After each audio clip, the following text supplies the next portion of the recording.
আদম সন্তান কয় আমার সম্পদ আমার সম্পদ, নবীজি কয় তোমার সম্পদ তোমার সম্পদ। একজনে কয় আমার বাড়ি আছে, আমার গাড়ি আছে, আমার মার্কেট আছে, আমার 10টা দোকান আছে। আদম সন্তান এগুলা বলে, নবীজি কয় ধুর মিয়া তোমার মাত্র 3টা জিনিস আছে।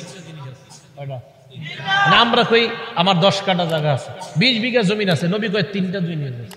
এবার মন দিয়ে শোনেন হাদিসটা। বলেন আমরা বলি আমাদের এটা আছে সেটা আছে, নবী কয় সম্পদ 3টা। বলেন কয়টা? 3টা।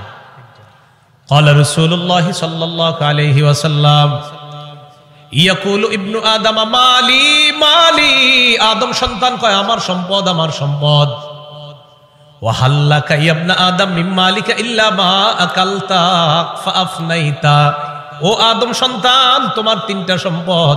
1 নাম্বার সম্পদ যা খাইলা, খাওয়ার পর শেষ করলা, পিছনের রাস্তা দিয়ে বের করলা, এটা তোমার 1 নাম্বার সম্পদ।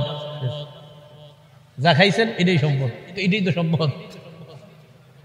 2 নাম্বার আউলা বিস্তাফা আবলাইতা, কাপড় পরতে পরতে পুরাতন হয়ে গেছে অথবা খাটো হয়ে গেছে, ছিঁড়ে গেছে, এখন আর পরো না, এই কাপড়ই তোমার সম্পদ।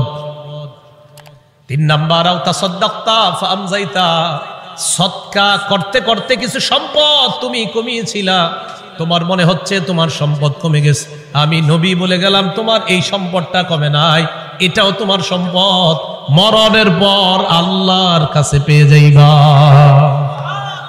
সম্পদ কয়টা? আমরা কই অনেকগুলা, নবীজি কয় কয়টা? যা খাইছো, যা পরিধান করছো, যা জান সৎকা করছো, শেষ।